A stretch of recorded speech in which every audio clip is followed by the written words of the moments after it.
Parcel? Talaga mas inuna mo pa ang parcel mo kaysa sa mahalagang araw ng anak mo? Ano? Ganito mo gusto mag-celebrate ng birthday ang anak natin, ha? Walang handa, walang kuryente? Ano ba naman? Kaya pala pigil na pigil ka sa akin na papuntahin si na mama dahil sa ganito. Ako yung napapahiya eh.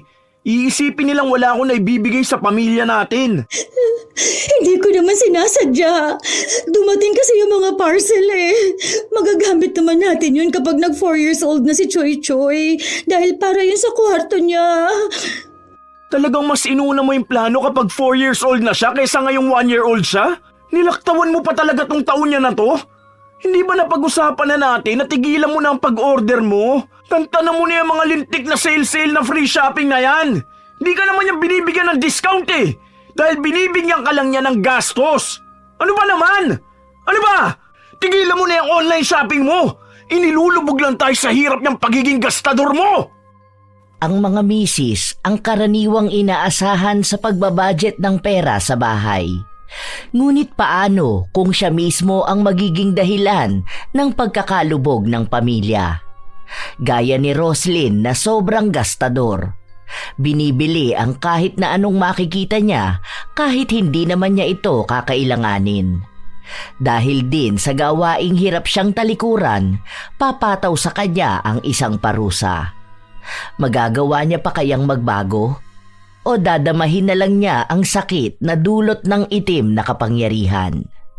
Mahal, tingnan mo to oh. Ang mura ko lang to nabili. 20% off sila nung binili ko to. 850 original price niya, tapos 680 pesos na lang binayaran ko. Free shipping din kasi. Di ba? Ang mura lang. Ano naman yan? Bakit nag-order ka na naman? Hindi bang sabi mo sa akin na iiwasan mo na ang panay order? Para saan ba yan? Magagamit ba natin yan dito sa bahay? Magagamit natin to pagdating ng panahon. Mura na kasi, kaya binili ko na. Alam ko naman na kakailanganin din natin to. Nilalagay to sa aircon. Basta, malalaman mo na lang kung para saan to kapag kinailangan na. Masasabi mo na lang na buti bumili ako. At least, di ba, nabili siya ng mura lang. Nakatipid ako ng 20% oh. Tapos yung shipping fee pa. Mahal naman. Di naman pala yan importante, binili mo pa. Hindi ka nakamura ng 20%. Alam mo nangyari? Napagastos ka lang ng 680 pesos na dapat ipandagdag mo sa grocery. Makakabili na yan ng pagkain ng anak natin eh. O kaya dagdag na sa bayad sa kuryente. Kung hindi naman mahalaga, wag mo nang bilhin. Hindi lahat na nakikita mong sale kailangan mong bilhin. Lalo na kung hindi naman natin mapapakinabangan. Ilan na ba mga gamit ang binili mo online na nakatambak lang naman dyan? Yung binili mong parang kulambo na hindi ko maintindihan, nagamit mo ba? Hindi naman, di ba? Ang mahal pa naman nun. Tapos ang katwiran mo sa akin na mas mahal presyo nun sa mall. Nandun lang yun nakatambak sa kabilang kwarto. Kasama ng mga pinagbibili mong walang kwenta. Yan, dagdag yan dun. Daig mo pang magpapatayo ng museo ng mga useless things eh. Grabe ka naman makapagsabi ng useless things. Hindi ko naman bibili ng mga yan kung hindi kailangan eh. Saka nung binili ko naman yun, naka-sale at naka-free shipping. Alam mo naman na hindi ako gagastos kung walang sale. Saka yung iba naman doon, nagamit na natin ha. Binili ko ang mga yon para in case na kailanganin natin yun. Hindi na tayo mahihirapan maghanap pa. At least, nandyan lang yun sa bahay natin. Ang sinasabi ko lang sa'yo na sana bawasan mo ang pagiging gastador mo. Hindi naman tayo mayaman para magbibili ng kung ano-ano eh. Kung hindi naman kailangan sa bahay, huwag ka na bumili. Huwag kang tumambay sa mga online shop na yan at magpabudol sa mga nagpo-promote ng mga walang kwentang bagay. Kasi sa totoo lang, kakahabol mo sa mga sale na yan, hindi ka nakakatipid eh. Nadadagdagan lang ang gastos natin. Parang sinasabi mo sa akin na huwag na akong maging masaya. Hindi yan ang sinasabi ko. Ang gusto ko lang gawin mo, huwag mong sobrahan ng gastos. Wala pa tayong ipon, mahal. Malapit na mag-1 taon ng anak natin.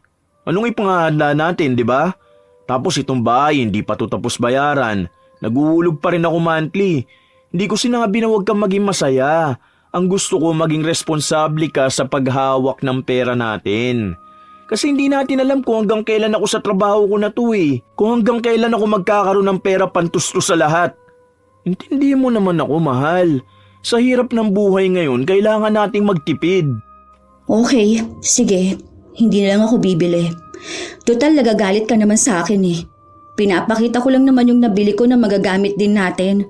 At kung paano ako naging wais sa pagbili ng mga gamit at pag-aabang ng sale. Hindi ko naman binibili kapag wala akong nakikitang sale. Lahat naman kinagagalitan mo, di ba? Okay, sige. Hindi na.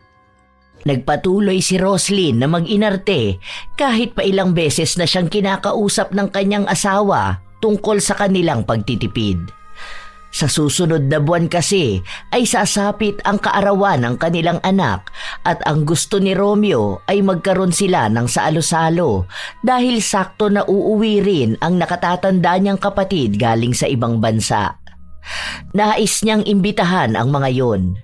Napag-usapan na nila ng asawa ang tungkol sa handaan at nakakapagbigay siya ng dagdag na pera para sa magagamit nila. Malaki ang sinasahod ni Romeo kumpara sa mga normal na manggagawa dahil sa mataas din ang posisyon niya. At lahat ng pera niya ay hawak ng kanyang asawa.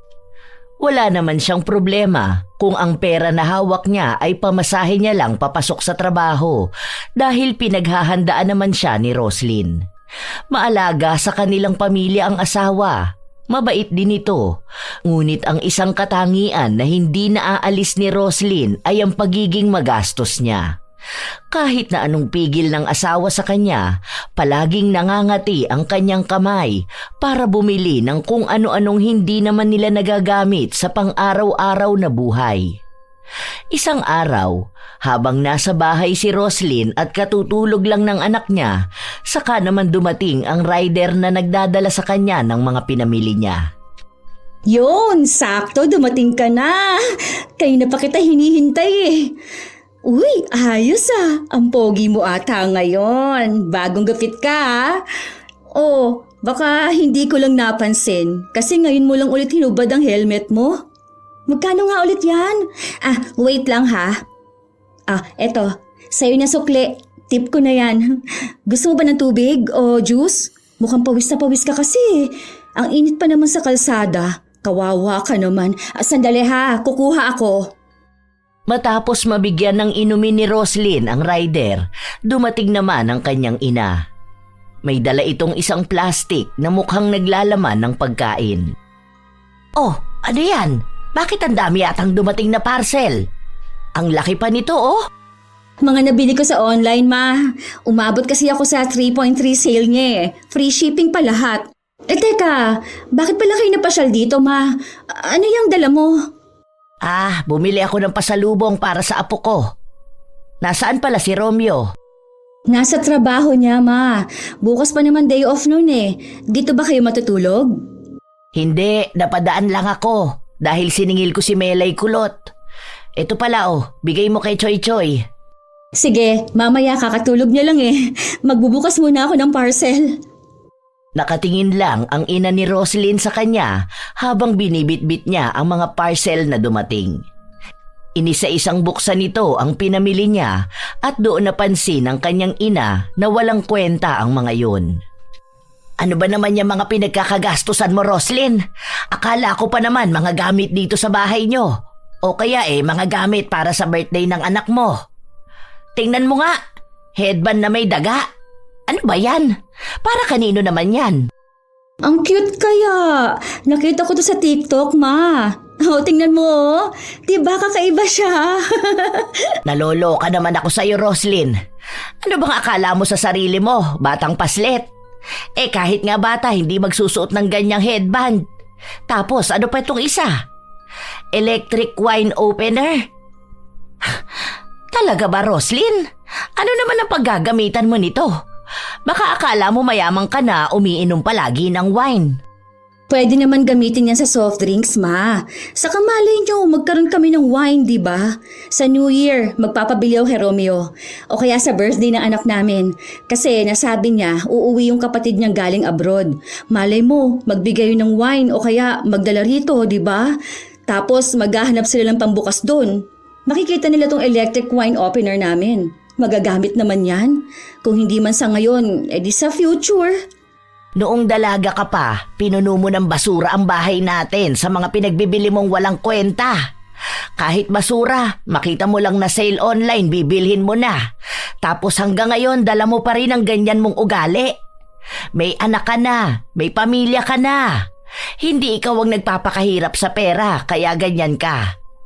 Maawa ka naman sa asawa mong nagkakandakuba na maibigay lang ang pangangailangan ng pamilya nyo. May anak ka na, Roslyn. May mga binili naman ako para sa kanya eh. Ito ngang glow-in-the-dark na medyas. Diyos ko po, anong gagawin ng anak mo sa medyas na yan? Malamang ma, ipasusuot ko sa kanya sa birthday niya. Saka kapag nag-aaral na siya, pwede niya itong magamit. Yung mga binibili ko, mukha lang kasi itong walang kwenta sa ngayon. Pero kapag dumating na yung araw na kakailanganin na, dun lang makikita yung halaga. Ang hilig mong bumili ng mga bagay na balang araw masisira lang din naman. Tingnan mo ang mga gamit mo nun sa bahay, di ba? Sabi mo magagamit mo sa future. O nasa na ngayon? Nasa basurahan na lahat. Kung hindi na gumagana, sobrang naluma naman na sa taguan. Hindi lahat ng tingin mong magagamit mo bibilhin mo. Tandaan mo, may anak ka na at mabilis lang ang panahon. Kapag yan nag-aral na, mahihirapan kayo niya mag-budget kung wala kayong ibang iniipon kundi ang mga basura mo. Ikaw ang babae, ikaw dapat ang may alam sa pagbabudget. Sus, makaluma na yung ganyan ma. Stereotyping. Stereotyping ka dyan. Akala mo naman alam mo ibig sabihin yan. Basta, pinagsasabihan kita ngayon dahil alam ko ang ugali mong pagiging gastador. Buti sana kung may isa-isa ang binibili mo kaso wala namang pakinabang. Makita mo lang na sale, hala sige, bilhin na kasi magagamit naman kapag kailangan. Tapos itatambak na lang hanggang sa mabulok na. Sayang na ang pera. Sa halip na makatipid dahil nga sale, napagastos naman dahil hindi naman gagamitin. Tigilan mo na yung ugali mong ganyan. Roslyn, isipin mo ang pamilya mo at ang ikabubuti nila. Para naman talaga sa ikabubuti nila tong binibili ko eh. Tingnan mo tong mga to Magagamit to ng anak ko kapag nasa high school na siya. Ay nako, ako ang nai-stress sa sobrang advance mo mag-isip. Mag-iisang taon pa lang ang anak mo, bumili ka na ng gamit niya pang high school. Hindi ba ang sabi ninyo sa akin na planuhin ko ang future niya? Ibang pagpaplano sa future ang sinasabi ko. Kumbaga, kung paano kayo mag-savings para kapag tumuntong na sa kolehiyo ang anak nyo, makakapasok siya sa maayos na universidad. Kung bibili ka ng gamit na tingin mong malaking tulong sa hinaharap, sana gold ang binili mo. Buti pa yon, tataas ang value. Pwede nyo pang maging emergency fund. Ay ang mga gastos mo, hindi mo naman yan maibebenta ng mas mahal kapag dumating ang araw. Ngayon pa lang, mababa na ang value niyan at basura na yan sa future. Kahit pang emergency fund, hindi mo yan magagamit. Dahil sino bang gustong bumili ng walang kwentang bagay, ha? Maliban sa'yo. Si mama naman Kasiyahan na nga lang din to ng tao. Kasiyahan yan sa mga nagbebenta dahil may nabubudol silang tanga na kagaya mo. Hay! Nai-stress ako sa'yo. Gusto ko ipalo sa ulo mo yung mga pinamili mo Makauwi na nga at baka makatikim ka pa sa akin. Kawawa ang asawa mo sa'yo. Kung ano ba namang swerte mo sa pagiging responsable niya, siya namang minalas niya sa pagiging gastador mo. Hay, patawarin na lang talaga. Tumataas ang presyon ko sa'yo. Agad na ring umalis ang ina ni Roslyn at wala siyang ibang naging pakialam maliban sa patuloy na pagbubukas ng mga pinamili niya. Bago umuwi ang asawa niya, itinago niya ang mga yon sa kabilang kwarto. Wala siyang ibang iniwan na ebidensya na maaaring magpakita na may mga binili na naman siya. Ang sabi niya kasi sa kanyang asawa, hindi na ulit siya gagastos kung hindi naman nila kailangan. Nang kinagabihan noon ay nagluto na rin siya ng pagkain nila para kapag uwi ng asawa niya ay nakahain na ang lahat. Sa paglipas ng mga araw, patuloy pa rin na may dumarating na parcel si Roslyn at naitatago niya yon sa kanyang asawa. Hindi naman kasi pumapasok si Romeo sa kabilang kwarto at hindi niya alam kung alin doon ang luma at bagong gamit. Ang ipinapakita lang ni Roslyn ay ang mga gamit na pwede sa bahay nila. Hanggang sa isang araw, napansin ng asawa niya ang isang kalat sa ilalim ng lamesa. Ano yan, mahal? Parang sa mga parcel mo yan, di ba? Ganyan yung dinadala ng JNT Rider eh. Parang trash bag. May order ka na naman ba? Wala. Noong nakaraan pa yan, di ba bumili ako ng air purifier? Hindi ko pala nalinis agad. Ano lang yan, mga punit-punit lang yan doon sa balot. Bukas pa ako maglilinis. Gagamitin ko na yung vacuum. May binili ka bang vacuum? Ang sabi mo nung nakaraan, nasira na yun ah. Oo, di ba? Nagpaalam ako sa'yo nung sahod mo na bibili ako para mas madali ako makapaglinis. Pumayag ka kaya nun? Kailan yun? Di ko maalala. Kasi ang naalala ko lang na pumayag ako nung bumili ka ng mga gagamitin para sa decoration sa birthday ni Choy Choy. Yun lang ang naalala ko. Ay, tumatanda ka na ata talaga kaya hindi mo maalala. Pinakita ko pa nga sa'yo yun. Tapos nagtanong ako kung anong kulay ang gusto mo. Tapos sabi mo, ako nang bahala. Ay, mukhang stress ka na sa work mo. Yan ang sabi nila. Magiging makakalimutin daw ang mga tao kapag na-stress sila sa work. Okay ka lang ba, mahal? Oo nga, baka hindi ko lang matandaan. Dami ko kasing iniisip nito mga nakaraan eh. Dumagdag pa kasi yung problema namin dun sa dati naming accountant. Ang dami kasing nawawalang budget. Tapos may bali-balita pa na siya yung nag-receive ng 300k na payment. Kaya siguro biglaan ang pagre-resign niya. Nagtakas na pala ng pera. Ay, ang laki naman pala ng naitakas niya. Buti ikaw, hindi mo naisipan yun ano? Hindi ko naman yun gagawin. Ano ba naman ang 300k sa panahon ngayon? Sa mahal ng bilihin, ang bilis lang niya maubos, no? Oo nga, sa bagay tama ka naman. Ilang parcel lang yan, ubos na ang 300k niya. Lalo na kung kasing gastos mo yun. Buti nga ngayon, napipigilan mo na ang sarili mong gumastos sa pagbibili ng mga walang kwentang bagay eh. Dahil lang sa nakasale. Pagpatuloy mo lang yan, mahal ko. Hayaan mo sa susunod kapag na-promote na ako sa mas mataas na posisyon, bibigyan kita ng budget pang parcel mo. Pero bawal lumagpas sa budget ha. Ay, talaga ba? Salamat mahal ko. Kaya love na love kita eh. Halika nga, imasahe kita. May binili akong pang-massage dyan. Bumili ka? Matagal na yun, hindi ko lang nilalabas. Mahusay na naitago ni Roslyn ang kanyang pagiging magastos dahil napaniwala niya ang asawa niyang hindi na nga siya naglalabas ng pera. Pero ang totoo, maya't maya ang dating ng parcel niya, pero dahil kakilala niya ang rider, napapakiusapan niya ito na huwag dadalhin sa bahay nila kapag naroon ang kanyang asawa. Madali naman silang kausap, lalo pat malaki rin naman ang lagay. Ilang araw pa ang lumipas, palapit na ng palapit ang kaarawan ng kanilang anak. Ang dami nilang plano. Simple lang naman ang handaan at sila-silang pamilya lang ang pupunta roon, kaya hindi na nila kailangan na maghanda ng sobra-sobra. At ang plano nila ay ang ina ni Roslyn ang magluluto dahil masarap itong maghanda ng pagkain. Pumayag din naman si Dolores dahil apo niya naman ang magdiriwang ng kaarawan. Isang araw, may kumatok sa bahay nila at ang akala ni Roslyn ay ang rider na magdadala ng kanyang parcel. Disconnection letter para sa kuryente? Hala, oo nga, nakalimutan ko na tong bayaran. Naku po, paano kaya to? Pwede naman po sigurong 1 buwan lang muna ang bayaran ko, ano? Para hindi kami maputulan. May baby kasi kami eh. Sinabi lang sa kanya na bayaran na lang niya bago dumating ang araw na nakasulat dahil kung hindi ay baka maputulan na nga sila ng kuryente.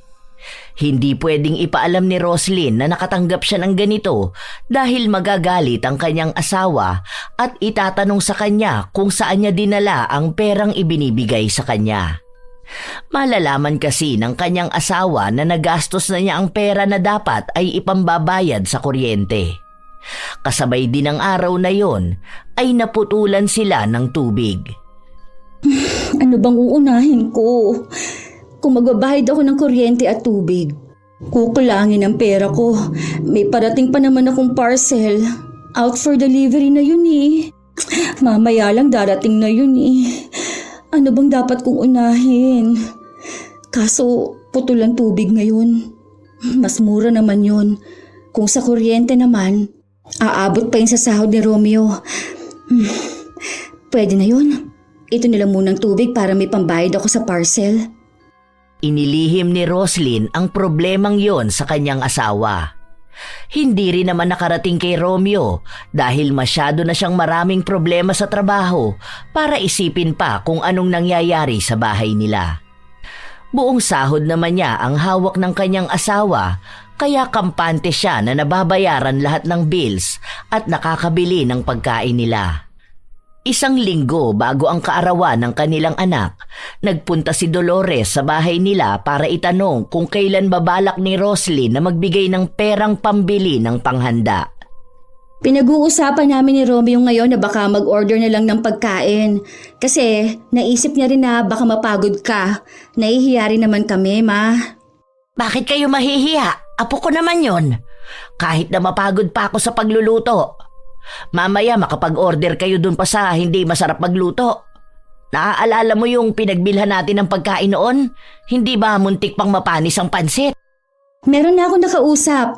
Doon nag-order ng pagkain sina Ate Rina nung New Year. Masarap naman daw. Tapos, sakto, gumagawa rin ng cake ang mga yon. Sigurado ka dyan, ha? Oo naman, ma. O kung gusto nyo, pwede naman kayo ang magluto. Pero abanuhan nyo na lang muna. Aba, ay saan naman ako kukuha ng pera, Aber? Utang ka muna kay kuya. Sige na. Bakit naman uutang pa sa kuya mo? Kung tingin mong kukulangin yung pagkain sa order nyo, bakit hindi na lang kasi magluto? Mas mahal ata ang magagastos doon kesa bumili ng sariling Ricardo. Kung ako ang bibili sa palengke, pwede akong tumawad doon sa mga kakilala ko. Wala lang. Naisip ko lang. Marami kasing pera si kuya, di ba? Baka naman pwede niya ako mapautang para may panghanda si Choy Choy. Pamangkin naman niya yun eh. Ang sabi niya nga sa akin, magpapadala siya ng laruan eh. Pero nung sinabi ko na perahin na lang, ayaw naman niya. Alam mo naman na kuripot ang kuya mo pagdating sa pera. Magpapadala yon kung gusto niya, pero madalas damit o laruan para sa anak mo. At anong pinagsasasabi mo dyan na para sa handa? Hindi ba may itinabi naman kayong pera? Nako, huwag mong sabihin sa akin, Roslyn, na nagastos mo ang ipanghahanda sana ng anak mo. Ano? Nagastos mo ba? Hindi naman sa ganon, ma.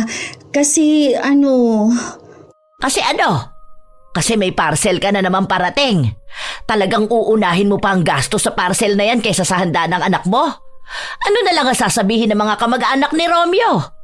Anak naman, ilang beses na kitang kinausap tungkol dyan sa mga walang kwentang gastos mo, hindi ba? Alam na ba ni Romeo yan?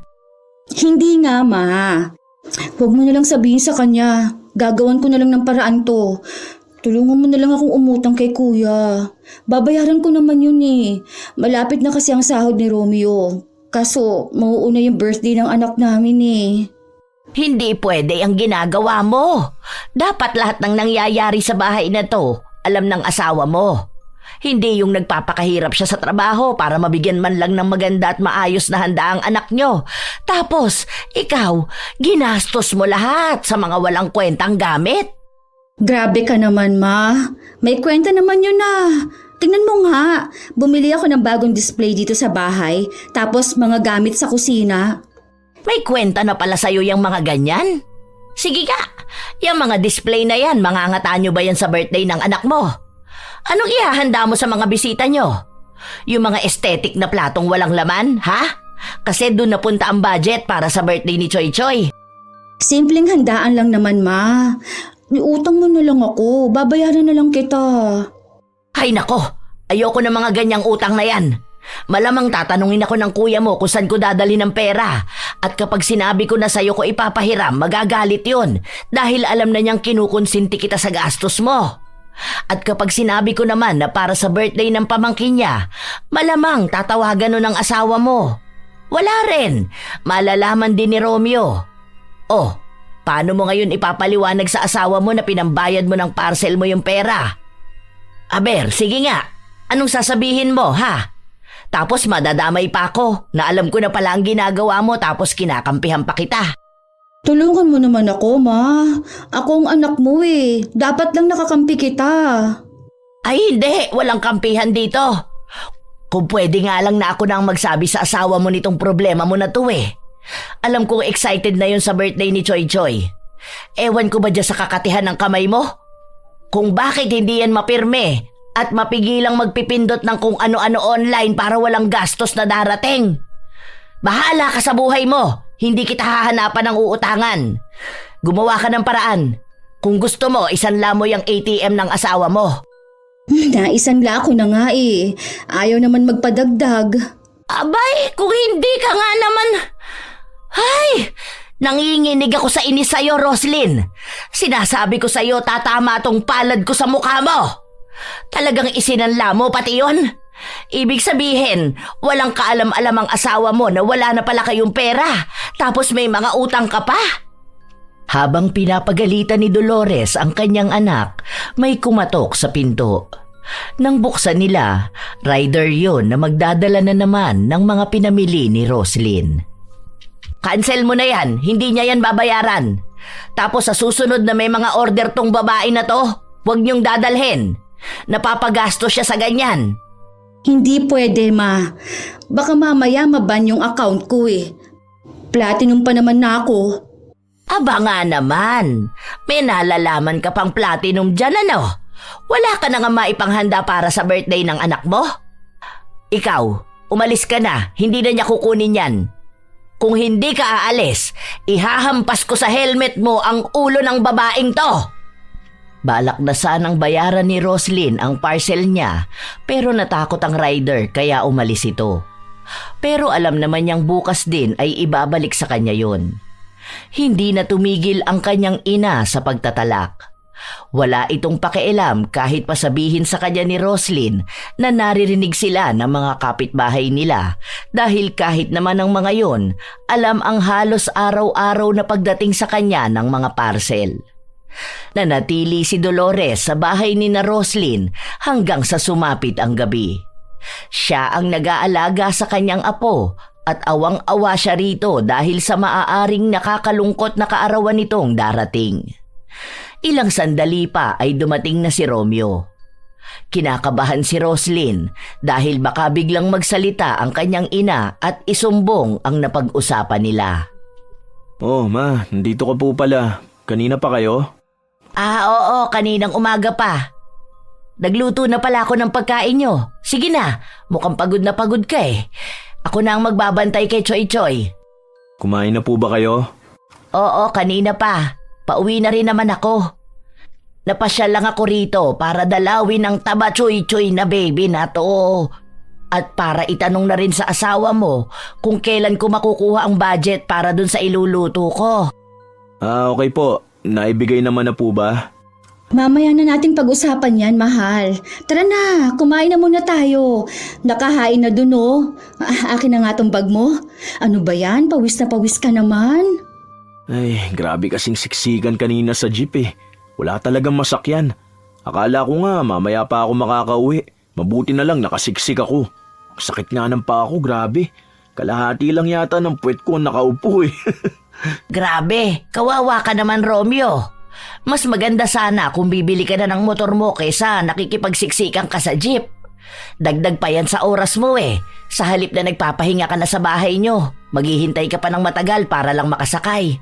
Tapos kapag binalas ka pa, halos kalahati na lang ng puwet mo ang nakaupo.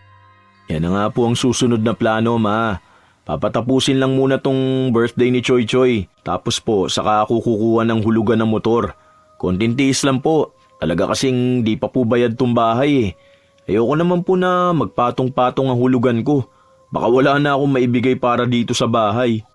Grabe ka talaga Romeo. Sana yan din ang naiisip ng asawa mo ano? Yung para sa pamilya nyo at hindi para sa kalat at walang katuturang gamit. Ha? Anong ibig mo sabihin, ma? Wala yan, mahal. Alam mo naman ang mga matatanda kung ano-ano mga pinagsasabi, di ba? Para lang sa mga mag-asawa na advice, ganun. Ay, tara na, kain na tayo, kaya na pa ako nagugutom eh. Hinintay kasi talaga kita eh. Hubarin mo na lang muna itong uniform mo para hindi ka matuyuan ng pawis. Ang sarap ng luto ni Mama. Mabilis na nalihis ni Roslyn ang isipan ng kanyang asawa sa mga pinagsasabi ng kanyang ina. Habang kumakain sila, bigla na namang nabanggit ni Romeo ang tungkol sa perang gagamitin para sa handa ng kanilang anak. Nasamid pa nung una si Roslyn pero agad din siyang nakainom ng tubig. Oh, okay ka lang ba? Oo, munti ka nang lumabas sa ilong ko yung kanin. Ano, kumusta naman ang work mo? Okay na ba yung problema yun dun sa may katrabaho nyo na nagtakas ng pera? Bakit iniiba mo ang usapan? Kanina ka pa pabalik-balik ng tanong dun sa nagtakas ng pera. Pero hindi mo sinasagot yung tanong ko tungkol sa ipapaluto kay Mama. Wala, nagtatanong lang naman ako. Saka yung sa ipapaluto natin kay Mama, di ba? Napag-usapan naman na natin yun. Bukas ko pa maibibigay sa kanya yung pera eh. Saka sa Monday pa naman yun eh. Ilang araw pa naman oh. Iniisip ko kasi baka biglang magastos ni Mama yung pera. Di ba? Kung bukas naman siya bibili, ang aga pa. Baka masira lang. Napag-usapan naman namin yun ni Mama kanina. Basta yung sakto lang ay ipapaluto mo ha. Yung sa atin lang. Kasi ang pupunta sa birthday ni Choy Choy si Mama, Papa, Ate at yung bunso kong kapatid.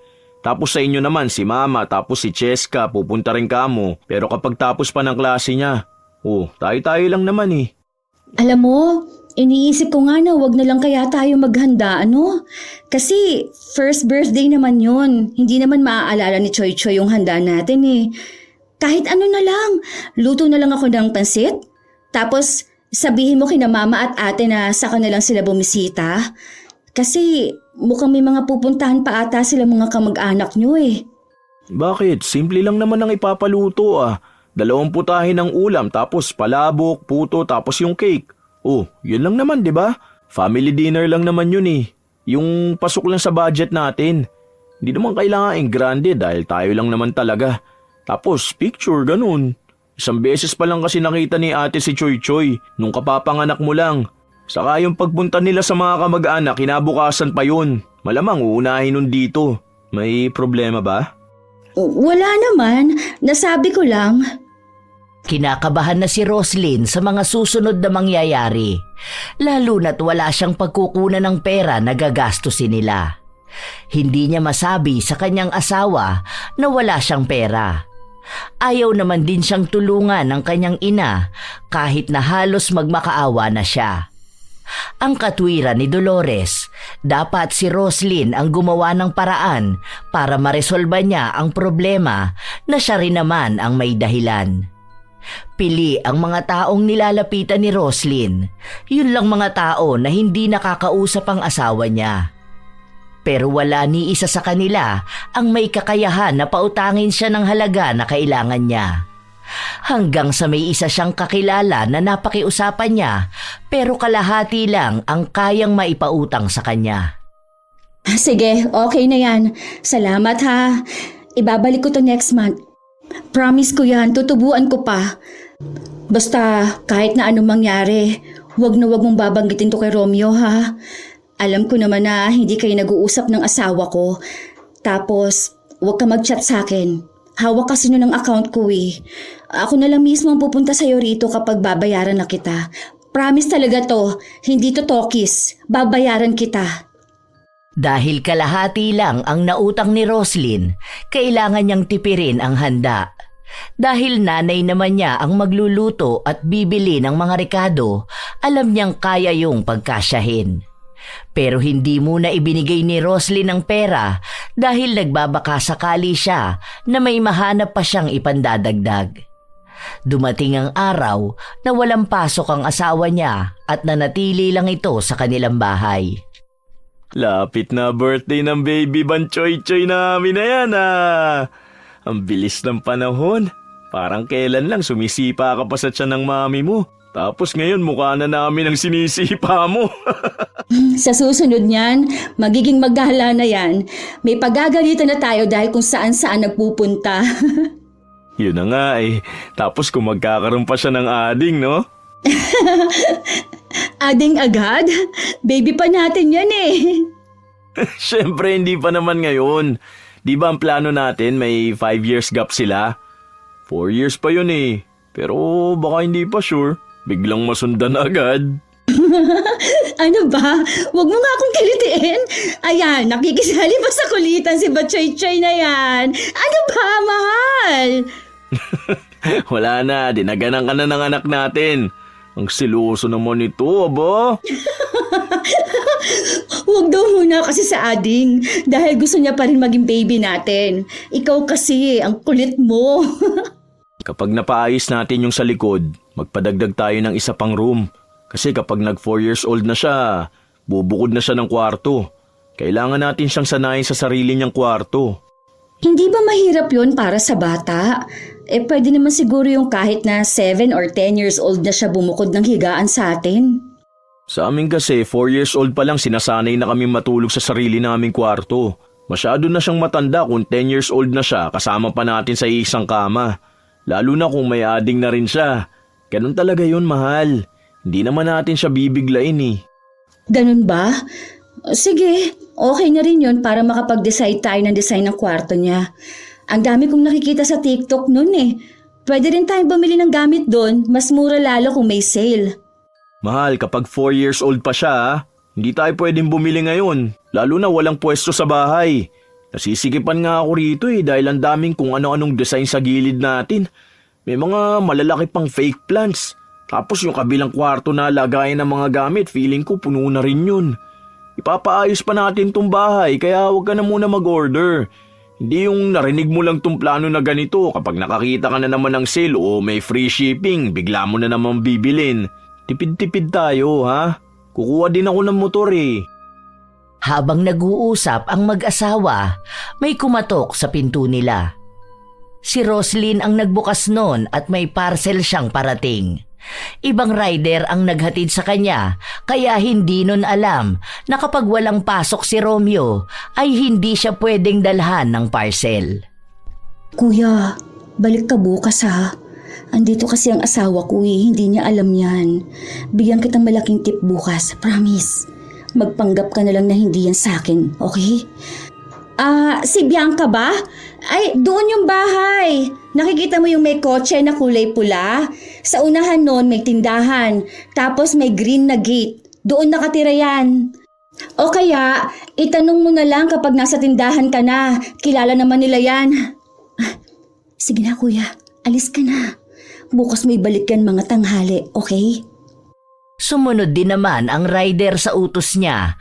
Matapos nun ay bumalik siya sa loob ng bahay kung saan naabutan niya ang asawa niya na nakikipaglaro pa rin sa kanilang anak. Ano raw yun? Wala. Nagtatanong lang kung saan ang bahay ni Bianca. Bagong rider din, hindi pa kabisado rito. Akala ko naman may parcel ka na naman. Hindi, wala Alam mo naman na hindi na ako bumibili, hindi ba? Pinapaalam ko muna sa iyo kapag may i-check out ako.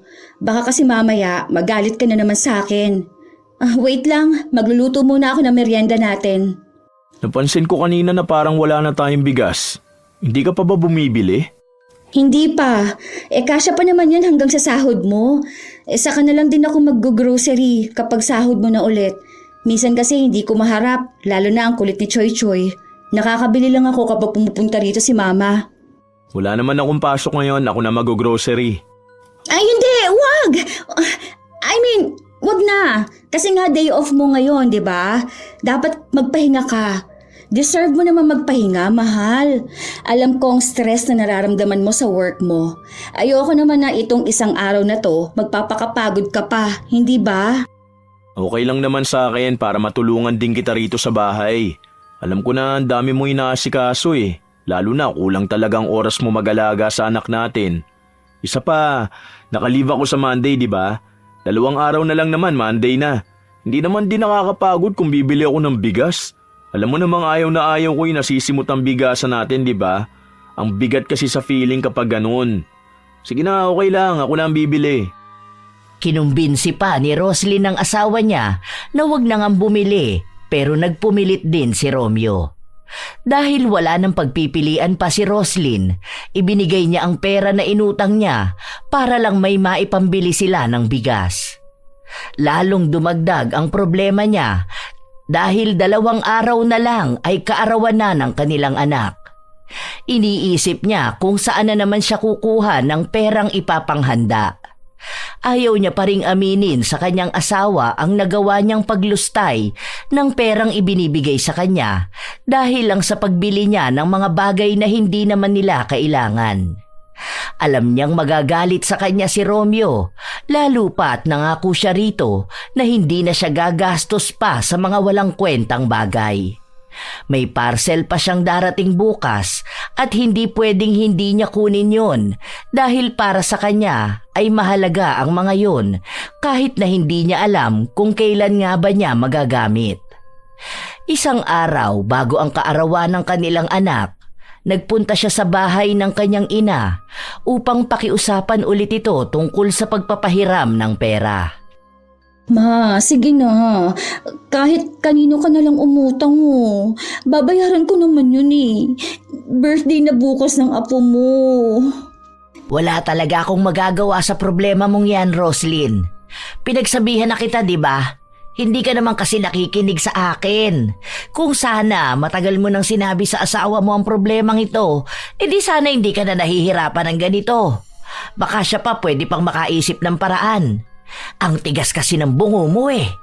Ilang parcel na ang dumating sa'yo, tapos ayaw mo pa ring tigilan. Hanggang sa ayan, wala ka na talagang perang mailalabas at magagamit. Kung ako sa'yo, sabihin mo na yan sa asawa mo dahil baka bukas mag-expect siya na may handa si Choy Choy. Tapos ang maabutan lang nila sa bahay nyo ay bahaw na tinirikan ng tig-5 pisong kandila na gamit nyo kapag brown out. Hindi naman pwede yung ganun, ma. Magagalit sa akin yun eh. Lalo na uuwi yung ate niya. Tapos yung mama at papa niya pupunta pa sa bahay. Aba, mas maganda yata yun para malaman nila ang kalagayan nyo. Bahala ka na sa buhay mo. Hindi kita matutulungan. Maging masama na lang akong ina para sa'yo, pero kapag ganyang problema na ikaw ang may kagagawan, dapat lang na ikaw ang humarap niyan. Hindi pwede yung sa tuwing gagawa ka ng kalokohan sasaluhin kita. Matanda ka na, may pamilya ka na, kaya umakto ka bilang asawa, hindi bilang pabigat na gastador ng pamilya. Kahit naiyakan ni Roslyn ng ina, ayaw talaga siyang bigyan ng tulong. Palagi lang sinasabi sa kanya na sabihin na kay Romeo ang tunay na nangyayari. Dahil kung hindi niya raw kaya, ang kanyang ina na lang ang magsasabi. Pero ayaw ni Roslyn. Kaya wala na siyang ibang nagawa kundi ang tanggapin na mag-aaway sila ni Romeo kapag nalaman nitong wala na nga silang kapera-pera. Kinabukasan ay maagang nagising si Roslyn. Hindi dahil sa kanyang aasikasuhin, kundi dahil sa problema na alam niyang mangyayari mamaya. Ang aga mo, mahal. Gising ka na pala. Oo, di ba susunduin ko sina mama? Okay ka lang ba? Masama ba ang pakiramdam mo? Oo eh. Parang ang bigat ng katawan ko ngayon. Nahihilo rin ako. Halika nga rito, umupo ka muna. Uminom ka na ba ng gamot? Baka kasi hindi ka na nagpapahinga eh. Sana kapag tulog si Choy Choy, sinasabayan mo. Hindi yung kilos ka ng kilos dito sa bahay. Kaya mo ba o gusto mong dali na muna kita sa ospital? Tawagan ko muna si Mama Dolores para ipakuha si Choy Choy. Hindi na. Okay lang ako. Dito na lang muna tayo sa bahay. Oo nga, gusto ko magpahinga. Huwag na lang kaya muna nating ituloy ang birthday ni Choy Choy ngayon. Hindi ko alam kung makakakilos ako eh. Hindi ka naman kikilos ngayon dahil yung pagkain si Mama Dolores naman na magluluto. Tapos wala namang kailangan na design eh. Wala namang ibang bisita tapos mamayang gabi pa makakarating sina ate. Iniisip ko kasi na baka hindi ko sila maasikaso at di ko sila maharap, di ba? Ano ka ba? Bakit iisipin mo ang pag-aasikaso sa kanila? Hindi ka naman kasambahay, mahal. Kakain lang tayo. Kung ano ang nasa lamesa, yun ang kakainin natin, di ba? Nakahain na yun eh. Sasandukin na lang nila yun. Magpahinga ka na lang muna. Inom kang gamot pagkatapos mo mag-almusal, ha? Sandali lang, magluluto muna ako. Ang akin lang kasi, nakakahiya naman sa kanila, di ba? Minsan na nga lang sila dumalaw sa atin. Huwag kang mahiya, maiintindihan nila kung hindi mo sila masyadong mahaharap. At di nila kailangan asikasuhin. Alam nilang may anak tayo at mahirap talaga mag-alaga ng bata. Sige na, huwag ka na magpaka-stress dyan. Ayos lang yan. Dahil mairaraos natin ang birthday ni Choy Choy. Mukhang magkakatotoo ang pagpapanggap ni Roslyn na may lagnat siya. Hindi na siya makapagsalita at hindi niya makuha ang tamang pagkakataon para sabihin sa asawa na wala naman talagang handa ang anak nila. Nanatili sa loob ng kwarto si Roslyn habang iniisip kung anong gagawin niyang palusot mamaya. Mabilis umandar ang oras kaya pabilis din ng pabilis ang kaba sa kanyang dibdib. Hanggang sa sumapit ang hapon, napansin niyang nagbibihis na ang kanyang asawa. Katatapos lang din itong paliguan ng kanilang anak at isinuot sa bata ang bagong damit nito. Alis na muna ako, mahal. Puntahan ko lang si na mama sa hotel nila, ha? Kaya mo na ba muna rito kay baby? Oh, sure ka na ba? Oo, iniintay na nila ako eh. Nag-chat na rin ako kay Mama Dolores. Sinabi ko na dali nila yung food bago mag 6 p.m. para makakain na tayo. Babalik din kasi ng hotel si na Mama bandang 9 p.m. kasi pagod sila sa biyahe. Kung sabihin mo kaya na magpahinga na muna sila, huwag na muna sila magpunta. Sayang naman yung pinahandaan natin, di ba? Yung sakik, anong oras ba dadalhin yun? Baka mahuli pa yun, ha? Tawagan mo na at sabihin mo i-deliver na nila ngayon. Sige na, alis na ako. Wala na talagang kawala si Roslyn. Hindi na niya nasabi sa kanyang asawa na wala na silang hihintaying handa. Habang hindi mapakali si Roslyn sa kanyang problema, sumabay pa na naputulan sila ng kuryente. Ang akala niya noong una, simpleng pagkawala lang ng kuryente ang nangyari. Pero nang mapansin niyang meron namang ilaw sa kabilang bahay, nagtaka na siya at naabutan niya ang mga nagpuputol ng kuryente. Sige na po, kahit bukas nyo lang kami putulan. Birthday ng anak ko ngayon, oh. Alam nga namang wala kaming kuryente, di ba? Maawa naman po kayo. Kahit na anong pakiusap ni Roslyn, hindi siya pinakinggan. Dahil ang sabi sa kanya ay alam naman niya na magkakaputulan na ng araw na yon, sana raw ay nagbayad na siya. Nagpatong-patong na ang problema niya. Hindi na niya alam kung anong dapat gawin. Dahil dumidilim na, ang ibig sabihin ay parating na rin ang asawa niya kasama ang pamilya nito. At ang maaabutan nila ay walang kuryente at walang handa. Nagsindi si Roslyn ng kandila para magsilbing liwanag nila. Dahil mainit, umiiyak na rin ang kanyang anak at kahit na anong paypay niya, halos nagwawala na ito. Hanggang sa dumating na nga ang kanyang asawa. Ano nangyari? Bakit wala tayong kuryente? Nagkaroon ba ng problema? Naputulan tayo. Anong sabi mo? Naputulan tayo? Sorry. Hindi ako nakapagbayad ng kuryente. Ano? Paano nangyari yun? Nakalimutan mo ba? O bakit hindi mo sinabi sa akin para ako na lang ang nagbayad? Ano ba naman yan, mahal? Alam mo naman na birthday ng anak natin ngayon at pupunta si na Mama, di ba? Nandiyan na ba si na Mama Dolores? Hindi naman siya makakapunta dahil hindi naman ako nagpaluto sa kanya. Wala akong naibigay na pera sa kanya eh. Nagastos ko yung pera. Ipinambayad ko ng parcel. Parcel? Talaga mas inuna mo pa ang parcel mo kaysa sa mahalagang araw ng anak mo? Ano? Ganito mo gusto mag-celebrate ng birthday ang anak natin, ha? Walang handa, walang kuryente? Ano ba naman? Kaya pala pigil na pigil ka sa akin na papuntahin si na Mama dahil sa ganito. Ako yung napapahiya eh. Iisipin nilang wala akong naibibigay sa pamilya natin. Hindi ko naman sinasadya. Dumating kasi yung mga parcel eh. Magagamit naman natin yun kapag nag 4 years old na si Choy Choy. Dahil para yun sa kwarto niya. Talagang mas inuna mo yung plano kapag 4 years old na siya kaysa ngayong 1 year old siya? Nilaktawan mo pa talaga tong taon niya na to? Hindi ba napag-usapan na natin na tigilan mo na ang pag-order mo? Tantanan mo na yung mga lintik na sale na free shopping na yan. Hindi ka naman yung binibigyan ng discount eh.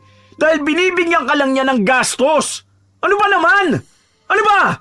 Tigilan mo na yung online shopping mo. Inilulubog lang tayo sa hirap ng pagiging gastador mo. Hindi na napigilan ni Roslyn na maiyak dahil yun na lang naman ang kaya niyang gawin. Kahit naman anong sabihin niya, magagalit pa rin naman ang kanyang asawa. Inawat na lang si Romeo ng kanyang ate at sinabi na wala na rin namang magagawa ang galit at away nila.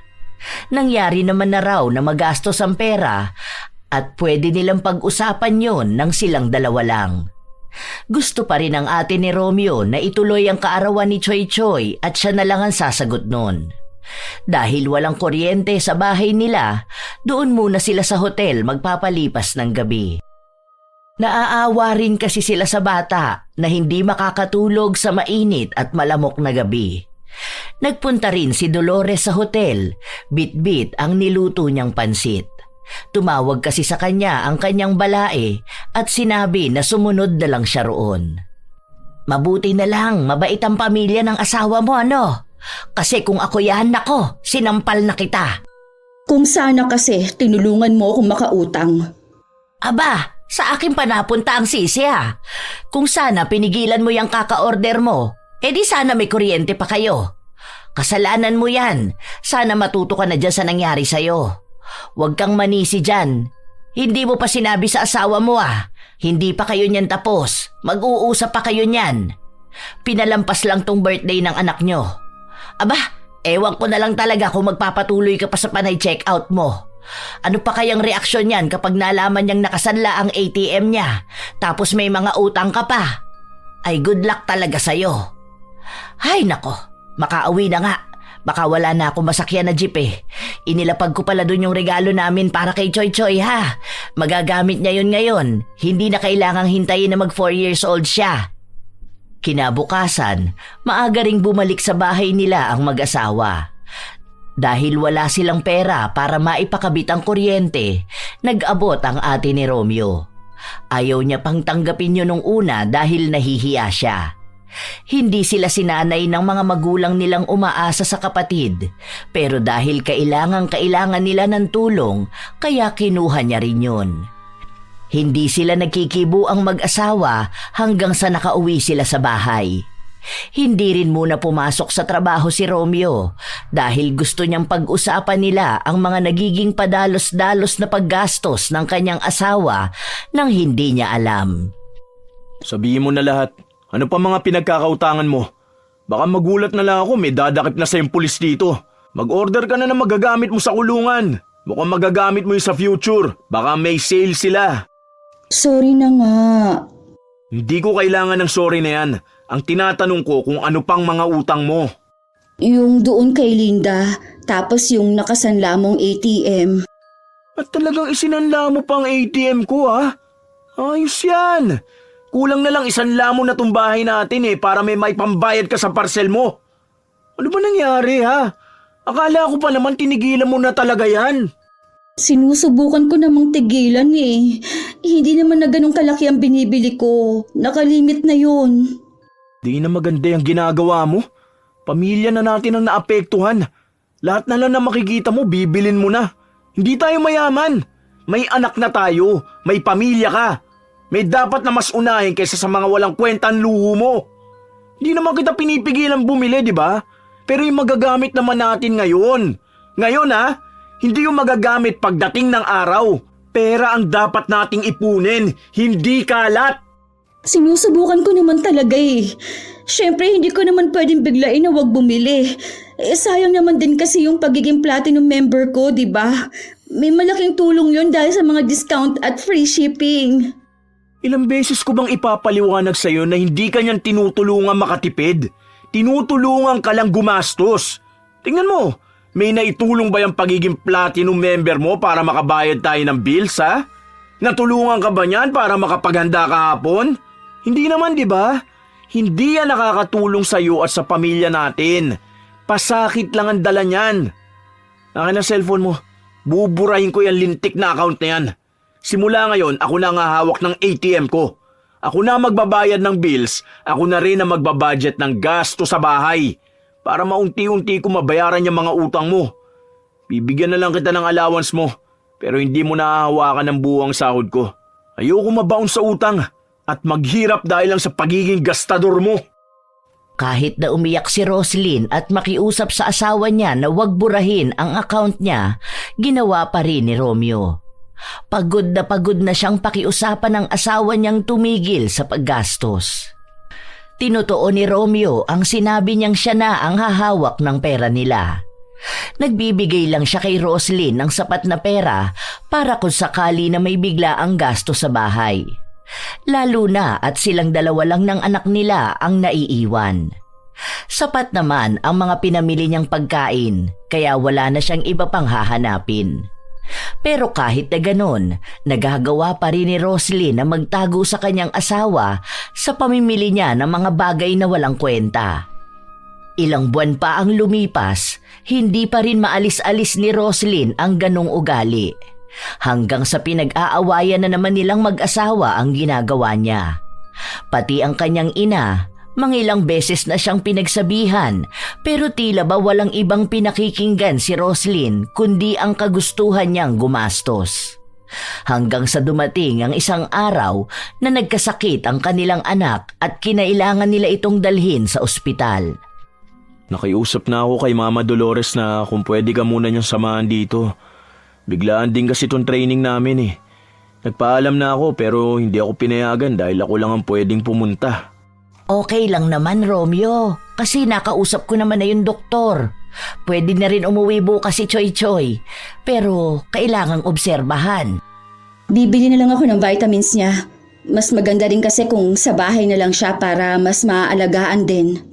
O sige, o etong ATM. Bukas na papasok ang sahod ko. Alis na ako mamayang gabi, ikaw na muna humawak niyan ha. 3 days ako mawawala. Yung bayad ng bills. Tapos baka wala na tayong bigas, bumili ka na rin. At yung mga kailangan ni Choy Choy. Yung mga kailangan lang ha. Nakahawak na naman ng pera si Roslyn at para na naman siyang nawawala sa kanyang sarili. Sa halip na gawin ang utos ng kanyang asawa, nadala na naman siya ng kanyang emosyon nang makakita siya ng bagay na sale sa mall. Bumili siya nito nang di iniisip kung saan nga ba niya gagamitin. Hanggang sa nagtalo na naman sila ng kanyang ina. Ano bang utak ang meron ka naman, Roslyn? May sakit ang anak mo at bumabalik na ang tiwala sa'yo ng asawa mo para hawakan ng pera nyo. Tapos ayan ka na naman. Ano namang gagawin mo dyan sa gamit na pangkotse? Di wala nga kayong sasakyan. Balak na namin mag-ipon para makabili ng sasakyan, Ma. Tingnan mo, ang cute nito. Ilalagay ito sa likod para kung uupo doon si Choy Choy. Ay, ewan ko sa'yo. Bahala ka na dyan sa buhay mo. Pagod na akong pagsabihan ka. Ikaw ang magbantay dyan sa anak mo. Hindi kita tutulungan. Bahala ka na kapag nag-away kayo ng asawa mo dahil sa ginagawa mo. Ewan ko na lang kung di ka umiyak dyan kapag iniwang ka ni Romeo at makakita ng babae na matipid at kayang maghawak ng budget sa bahay. Galit na umalis si Dolores, bit-bit ang mga damit niya. Hindi niya sinabi kay Romeo na uuwi na siya. Ayaw rin kasi ni Dolores na makaapekto ang problema na yon sa ginagawang trabaho ni Romeo, lalo pat naghihintay ito ng pagtaas ng kanyang ranggo sa trabaho. Ilang araw pa ang lumipas, araw-araw nang nagtatalo ang mag-asawa dahil sa patuloy na gastos na ginagawa ni Roslyn. Dumarating din sa punto na gusto nang makipaghiwalay ni Romeo pero iniisip niya ang kalagayan ng kanilang anak. Kaya pinipilit niya pa rin na magbago ang kanyang asawa kahit hindi niya sigurado kung darating pa ba ang araw na mangyayari yon. Hanggang sa isang araw, nagising na lang si Roslyn na ang daming butlig sa kanyang kamay. Baka naman allergy yan. Ano bang kinain mo? Nangangati ba yan? Tingnan mo, namumula pa. Oo, sobrang kati niya. Wala naman akong ibang kinain. Maliban doon sa ulam natin na tamban, di ba? Baka nga dahil doon. Uminom ka ng cetirizine. Ang kati sobra. Hindi ko mapigilang kamutin. Baka naman may kumagat dyan. Huwag mong kamutin, baka magsugat yan. O ito, uminom ka muna ng gamot. Tignan natin kung gagaling yan. Kapag hindi na, magpunta na sa ospital para ipatingin. Walang nagbago sa nararamdaman ni Roslyn. Sa halip na gumaling ito, mas lalo pang lumala hanggang sa hindi na siya makahawak pa dahil nangangati ito at natatakot din si Romeo na baka mahawa pa ang anak nila. Dahil hindi naman pwedeng si Romeo ang mag-aalaga sa anak nila, pinakiusapan na naman niya ang biyenan niyang bantayan si Choy Choy at kung pwede na doon na lang muna siya sa bahay nila manatili. Dahil wala silang ibang maaasahan kundi siya lang. Sa halip daw na magbayad sila sa kukuning yaya, kay Dolores na lang sila magbabayad. Hindi naman tumanggi si Dolores. 1 buwan na ang lumipas. Kahit na anong gamot ang ipahid nila, walang epekto ito kay Roslyn. Pakakainin ko muna ang anak mo tapos kumain ka na rin ha. Ay, nagsabi pala si Romeo na late siyang makakauwi ngayon dahil may inaasikaso raw siya sa opisina nila. Ma, tingin ka nga sa online kung may mabibili doon na mga pamahid para sa ganito. Ang lala na kasi nitong nasa kamay ko, oh. Hindi na rin ako makahawak masyado ng cellphone. Dali na, ma. Tapos kapag maganda yung review, order mo ko. Aba, talagang hindi mo gustong tigilan ng pagiging gastador mo, no? Alam mong dapat na gawin? Huwag lang yung mga butlig sa kamay mo ang gamutin mo. Huwag yung pangangati na dulot niya ng problemahin mo. Alam mo ang mas malala na problema mo? Ang pagiging makati ng kamay mo sa pagbili ng mga walang kwentang bagay. Baka kaya ka nagkakaganyan dahil kailangan mong bigyan ng leksyon. Subukan mong isipin ang ibang bagay sa buhay mo. Huwag kang magpakakulong sa gastos. Sana malaman mo na may iba pang mas masayang bagay kaysa sa pagbubukas ng parcel. Matagal na ring hindi nakakagastos si Roslyn sa mga pagbili niya ng mga walang katuturang gamit. Dahil hindi niya masyadong mahawakan ang kanyang cellphone, kaya wala siyang ibang nakikita na mag-uudyok sa kanya sa pagbili. Habang tumatagal, pakiramdam niya ay lumulungkot din ang buhay niya. Yon ang pinakamahabang panahon na hindi siya nakagastos. Wala siyang binubuksan na parcel at yon ang gustong-gusto niyang gawin. Dahil paano nga ba niya magagawa yon kung kahit sarili niya hindi niya mahawakan dahil sa nangyayari sa kanyang kamay? Habang walang pasok si Romeo, nasa kwarto siya kasama ang kanyang asawa. Papasalo ko na lang tong bahay. Tapos kukuha tayo nung upa na kahit maliit lang, swak naman sa budget natin. May nakita na akong bahay pero hindi kasya lahat ng gamit natin eh. Lalo na yung mga pinagbibili mo na nasa kabilang kwarto. Mahalagang gamit lang ang bibit-bitin natin. Paano naman yung mga gamit ko na yun? Sayang naman yun. Magagamit natin yun pagdating ng araw. Saka, bakit may pasasalo tong bahay? Di ba, malapit naman na itong mabayaran ng buo. Hindi nakakayanin kung babayaran pa natin to kasi may nakausap na akong doktor na pwedeng tumingin dyan sa kamay mo. Mukha kasi seryosong sakit na yan. Malaking halaga yung magagamit. Baka taon pa ang abuti natin sa pag-iipon kung sabay-sabay lahat ng gastos natin. Wala naman tayong ipon. Lahat puro labas ng pera. Wala tayong dagdag na income. Kaya naisip ko na sakripisyo na lang muna tong bahay. Saka na lang ulit ako kukuha kapag magaling ka na. Baka doon pwede na ulit makapag-ipon. Kung makakaipon na nga talaga. Huwag na nating iwan tong bahay. Tapos yung mga gamit ko pa. Mas mahalaga ba talaga sa iyo yung mga gamit mo na yon? Sobrang bigat na ng buhay natin. At yung mga pinagbibili mo na yon, hindi man lang tayo matulungan para kahit paano gumaan-gaan ang problemang pinansyal natin. Kapag nakikita ko ang mga yun, nagpapaalala lang sa akin kung gaano karaming pera nasayang dahil sa mga yun eh. Na kung susumahin, sana malaki ang ipon natin ngayon. Kaso wala eh. Hindi ko alam kung bakit yun ang inipon mo. Magagamit natin yon balang araw. Maniwala ka sa akin. Ang balang araw na yan ngayon na mismo.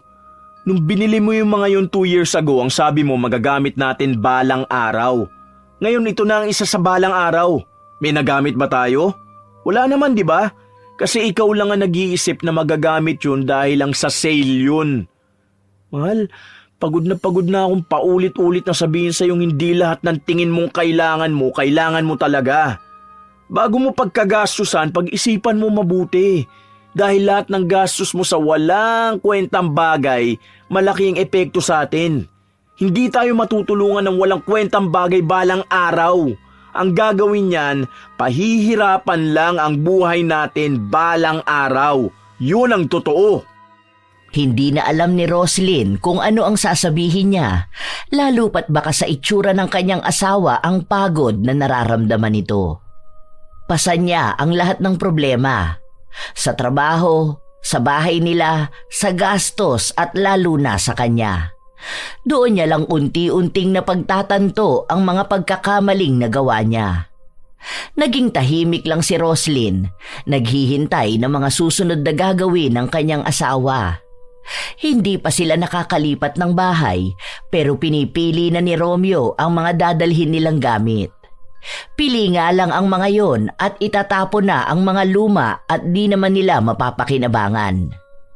May panghihinayang kay Roslyn lalo na't naiisip niya ang perang pinambili niya roon. Naisip niya na tama nga sila.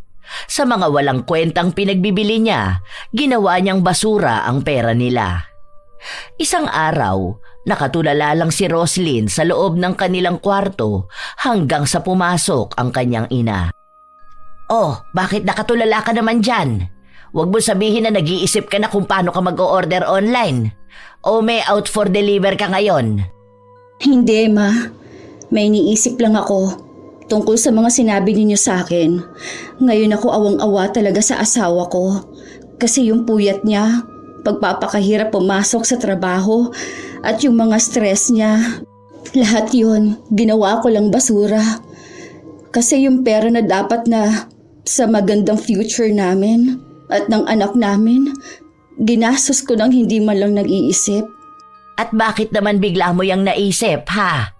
Kasi itong bahay na to, na hinuhulugan niya, at ilang pawis ang binuhos niya para makuha to. Tatalikuran niya para lang mapagamot niya ako. Iniisip niya na gagaling ako. Kahit pa masakit sa loob niyang bitawan tong bahay namin. Tapos ako, wala akong ibang inisip kundi kung paano ko itatago sa kanya ang mga parcel ko. Ang problema ko lang kapag nauubusan ako ng voucher para makakuha ng free shipping. Ang asawa ko, pinoproblema kung paano niya kami mabibigyan ng komportableng buhay. Ako naman ang may dahilan ng problema niya dahil dito sa nangyari sa kamay ko. Alam kong hirap na siya sa trabaho niya. Tapos uuwi siya sa bahay na nahihirapan din sa sitwasyon ko. Wala man lang akong naitulong sa kanya. Puro sama na lang ng loob ang bitbit ko. Puro na lang problema. Mabuti naman at alam mo na ang maling nagawa mo. Alam mo anak, ang swerte mo sa asawa mo. Kasi hindi lahat ng babae makakakilala ng kagaya ni Romeo. Tapos ang ginagawa mo lang, sinasagad mo yung pagmamahal niya sa'yo. Awang-awa rin ako sa kanya dahil ilang beses na siyang umiyak sa akin. Dahil hindi na niya alam ang gagawin sa'yo. Kung paano niya kakausapin na tulungan mo naman siyang mag-ipon o kumilos para sa kinabukasan ninyo. Hindi kanya pinapagtrabaho dahil gusto niyang maalagaan mo ang anak niyo. Pero hindi naman ibig sabihin nun hindi mo na siya tutulungan para sa pinansyal niyo. Tandaan mo, ikaw ang misis niya. Ikaw ang may hawak ng pera niya. Huwag kang maging dahilan ng pagbagsak niyo. Ang pagbagsak ng pangarap ng asawa mo. Alam ko, Ma. Ngayon naiintindihan ko na ang sinasabi niyo. Alam ko na kung ano ang dapat kong gawin. Kung ano ang dapat kong unahin. Diba? Hindi mo naman ikamamatay kung wala kang parcel. Mas ikamamatay mo pa kung wala kang ipon. Nang kinagabihan nun at umuwi na si Romeo, todo ang paghingi ng tawad ni Roslyn. Inamin niya lahat ng pagkakamali niya at ipinangako niya na hindi na talaga niya uulitin ang pagiging gastador niya. Palagi niyang pag-iisipan ng higit sa 2 beses kung kailangan ba niya ang bagay na yon bago bilhin. kung magagamit nga ba nila o hindi. Magiging wais na rin siya para matulungan ang asawa na makapag-ipon at makapagpundar ng tunay na gamit na kakailanganin nila sa kanilang pang-araw-araw na buhay. Nang gabi rin na yon, kinausap ni Dolores si Romeo. Hindi na po talaga kaya, ma. Nakausap ko na rin yung sasalo ng bahay. Hinihintay na lang niya yung approval ng loan niya. Ayoko rin naman pong makita na nagkakaganyan ng asawa ko. Kasi paano niya maaalagaan ang anak namin? At paano siya makakakilos na maayos? Basta, wag mo na munang isuko ang bahay, ha? Tutulungan ko kayo para gumaling si Roslyn. Sayang itong bahay nyo, lalo na't ang daming alaala dito. Ipangako mo sa akin, ha? Hindi ko po maintindihan ang ibig niyo sabihin pero sige po, tatry ko. Kaya yun nasabi ni Dolores ay dahil nais niyang ipaalis ang mahinang kulam na pinagawa niya para kay Roslyn. Gusto niyang iiwas ang kanyang anak sa pagiging magastos nito, kaya ang ginawa niya ay nakiusap siya sa isang mangkukulam na gumawa ng ritual para mapatigil ang kanyang anak. Wala siyang intensyon na pahirapan ng sobra. Gusto niya lang na matuto si Roslyn sa mga mali niyang ginagawa sa pagiging magastos. At nangyari na nga yun. Inilihim ni Dolores sa kahit kanino ang ginagawa niya hanggang sa unti-unti na ring gumagaling ang kamay ni Roslyn. Idinadahilan na lang niya ang kung ano-anong erbal na pinapakuluan niya para ibabad ang kamay ng kanyang anak. Hanggang sa tuluyang gumaling na nga ang mga kamay ni Roslyn. At malaki ang pasasalamat nila dahil hindi na nila kailangang bitawan ng bahay. Tinupad din ni Roslyn ang pangako niya na hindi na siya gagastos. Naging mas responsable na siyang asawa at ina. Hindi na niya hinahayaan na may makaligtaan siyang bayarin. Bumibili na rin siya ng pangangailangan sa bahay nila at tinitipid niya lahat para may maitabi sila. Minsan, kapag nakakakita siya ng mga paninda online, hindi na niya pinapansin ang mga yon. Ayaw na niyang maulit ang minsang pagkakamali na nagawa niya. Bumibili pa rin naman siya, lalo na kung kailangan nila sa bahay at para sa kanilang anak. Lalo na ang mga laruan na may kinalaman sa pagtuturo din sa bata. Doon na pagtanto ni Roslyn na kaya naman pala talaga niyang baliwalain ang mga bagay na hindi niya kailangan kahit na gaano pa kalaki ang sale at maibabawas sa presyo. Dahil tama ang sinabi ng kanyang asawa. Sa halip na makatipid siya ay napagastos lang siya. Gumaan ang buhay nila dahil sa pagtigil niya sa paggastos. Nakapundar sila ng motor na magagamit ni Romeo papasok sa trabaho at sa paglipas ng taon, nagpaayos na rin sila ng bahay nila at nakagawa ng bukod na kwarto para sa anak nila. O diba, ang ganda ng design ng kwarto ni Kuya Choy Choy. Galing talaga ni Mami mag-design. Anong kuya? O bakit? Magiging kuya naman na siya, di ba? Ano ba, mahal? Nakikiliti ako. Ay, ang kulit naman. Teka lang, may tao sa labas. May tumatawag sa atin, oy. May parcel ka na naman yata. Tignan mo nga raw. Ha? Wala akong parcel, ha? Hindi naman ako nag-order ngayon. Kanino po? Sa akin? Ay, hindi. Wala akong order, kuya. Magkano po ba yan? Bayad na? Ha? Ano naman kaya to? Wala akong hinihintay, ha? Ang last na order ko, yung sa bedsheet ni Choy Choy. Buksan mo kaya yan, no? Ha? Wow! Ano to? Set ng jewelry?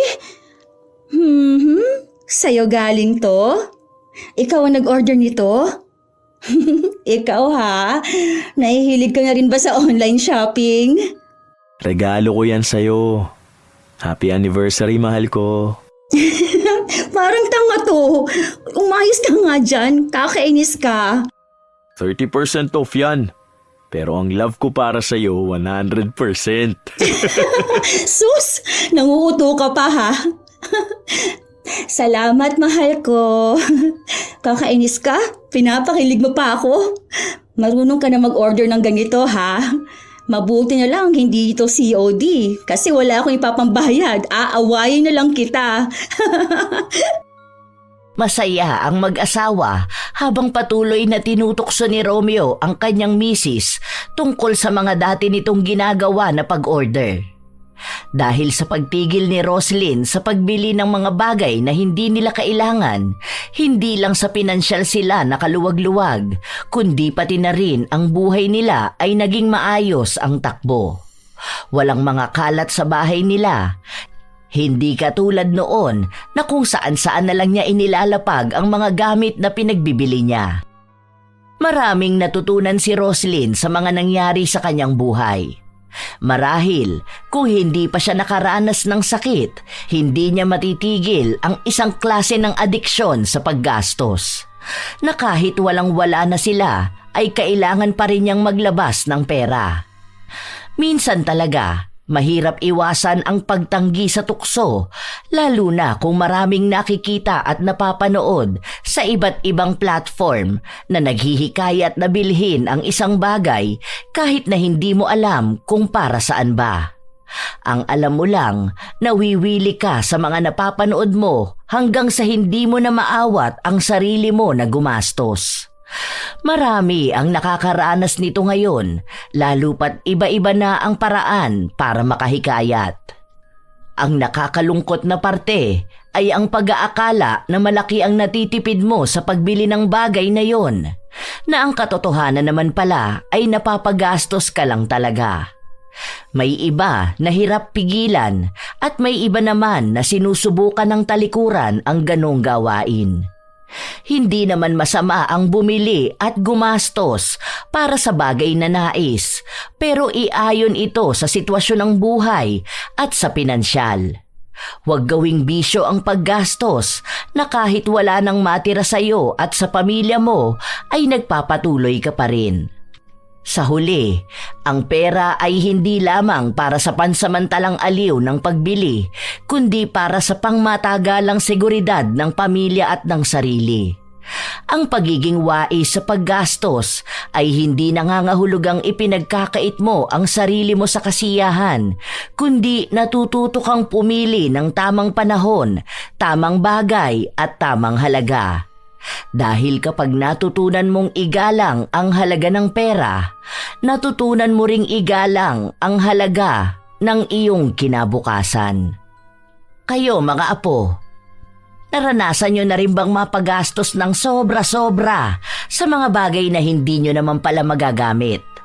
O kayo ba ay may kakilala na katulad ni Roslyn na walang pakialam kung may pera pa ba sila?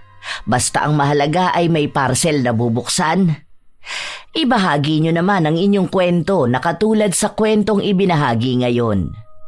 Tungkol sa inyong sarili o kakilala nyo na mahilig maghabol ng sale kahit na hindi naman pala magagamit ang pinagkakagastusan nila. Shout out sa ilan sa mga masusugid na tagapakinig ng mga istorya ni Lola Telang. Rachel Whitney, Ellen Torres, Jean de la Cruz, Jomer Suarez, Mary Jane Rico, Roy Lacandalo, Filipina Palsario, Ilocana Vlog ng Qatar, Florence Hervasio, Alma Naong, Roda Bieri, Jodilyn Pakin, Ruby Diamond, Sydney Crosswind, Razon Yao. Shout out din sa inyo, Cheryl De La Paz, Larnie Azurin, Beauty and Your Best, Irene Canubas, Nerissa Fadriquela, Arvid Shane Hoiberg Channel, Jennifer Abion, Girly Satur, Estela Da Silva, Diana Irish Bra, Mariam, Eleanor Santiago, Marfel Reyes, Ad Maco, Teresita Perez. Salamat sa pakikinig nyo, Mike James Tapak, Mirna Alfaro, Danica Lobaton, Zara Gonzalez, Jenjen Vlog, Merly Rodriguez Cao, Gigi G, Chikiso, Myla Regina Galievo, Jam Avery Ortega, Lerma Lapidario, Marilor Guevara, Mea Espiritu, Pangga Duran, Benvenida Mending. Shout out din sa inyo, Anis Channel, Jenric, Grace Hementera, Yumi Kai, Marites Ambel, MJ Rivera, Jenny Balagtas, Jovelyn Ruiz, Hazel Fiesta, Ice, Lizelle Ye, Roslyn Mangilin, Rose Ann Pingul, Glorefer Mabanta, Lovely Rose Roa at kay Princess Rain Roa Alawami, AJ Chua, Lydia Lopez, Maria Lee Nakagawa, Lynn Hasegawa, Ami Yong, Esteli Reyes, Ami Bag, Gia Gigi, Supladang Pasaway, Key Martinez, Francisco Neng at sa kanyang napakagandang asawa na si Jeremy Saranillo Francisco. Ito ang inyong Lola Telang at maraming salamat sa lagi niyong pakikinig mga apo.